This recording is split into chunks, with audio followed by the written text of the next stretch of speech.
want to preview the ACC title game. That is Notre Dame versus Clemson in Charlotte. And all that's coming up after the bumper. Don't be cornering me. Hold up. Time.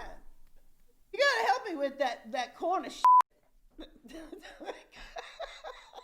What's up, kinfolk? It's RJ Young. I am not on a step mill. Consider hitting the like and subscribe button because I upload a video every single day. It's always college football related, sports related. We have a good time. Today, I want to preview Notre Dame versus Clemson. The rematch, as it were.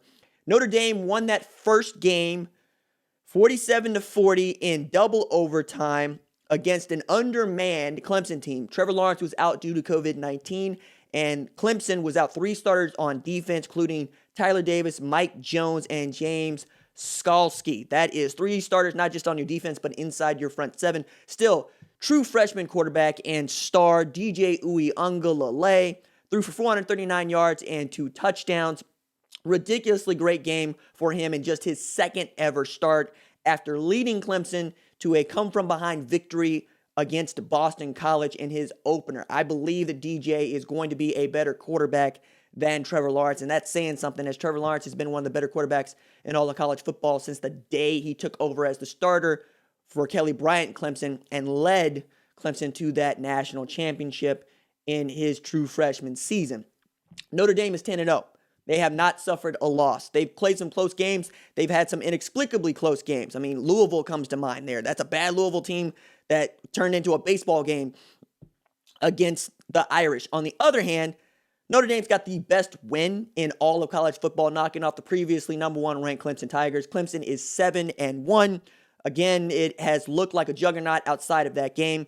And there's a reason as to why, according to the Fox Bet line, Clemson is a 10.5-point favorite with the return of these players to the fold. And I fully expect for Clemson to get a W in this game. And they have to secure their spot in the college football playoff. However, if they lose a close game to Notre Dame, there is still the outside option that they get in as the 4th best team, and we could see number 1 Alabama, provided they win the SEC championship game, versus number 4 Clemson in the Sugar Bowl, and possibly Notre Dame versus Ohio State in the Rose Bowl. A lot of fun there.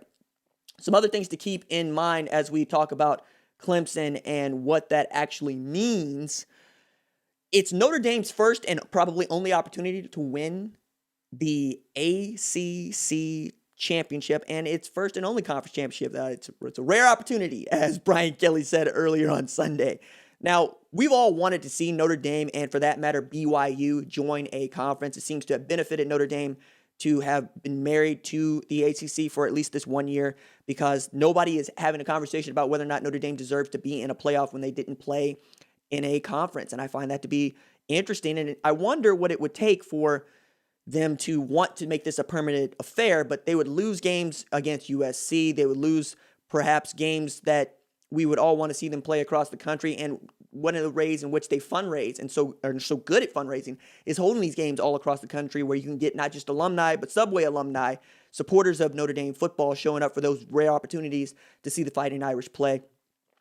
Ian Book also gets an opportunity to show people that he is as good as Trevor Lawrence, maybe not as the better, knowing what the resumes look like. But the last time they played in a meaningful championship atmosphere, we saw Trevor Lawrence get the better of Ian Book and Notre Dame 30-3 in what turned out to be a warm-up to an absolute beatdown. For Clemson, that team was just unstoppable. The defense really was the strength of that team, with 4 starters on the defensive line that were all drafted, 3 in the first round.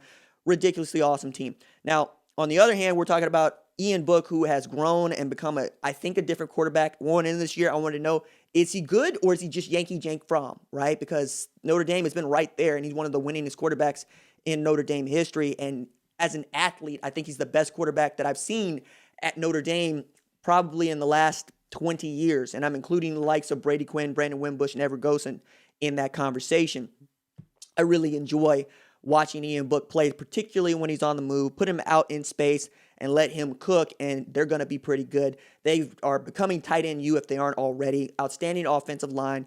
Javon McKinley is great. We've seen what Vince Gronick can be. We also know what you're going to get in Avery Davis. They ought to be able to go. Now, the question for me, the X factor going into this is, what are we going to see out of Travis Etienne? Because the Travis Etienne that we have come to know is not the Travis Etienne that we have seen for the last few games. Like, I'm used to watching Travis Etienne go for 100 yards on no more than 7 to 15 carries in a game. I'm used to him having a 7.0 yard per carry average, which has basically been his average for his career. But the thing that he's been able to show, at least this year, if not last year, is his ability to catch the ball out of the backfield. While he didn't rush for all that many yards against Boston College and had a dreadful fumble at the goal line, he was about to punch it in, he also had a record number of not just catches, but yards receiving in that game against Boston College.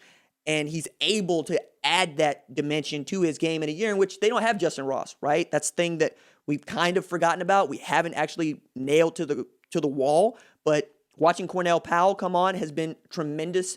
Watching how that offensive line is gelled together has been tremendous, and Brent Venables' defense is going to be as multiple and eager to go and ready and prepared as any in the country. It's going to be a lot of fun. Clark Lee is also in position to play himself into a really good head coaching job. Looks like he's up for the Vanderbilt job. I'm not sure if that's the one he wants to take. It's a tough job.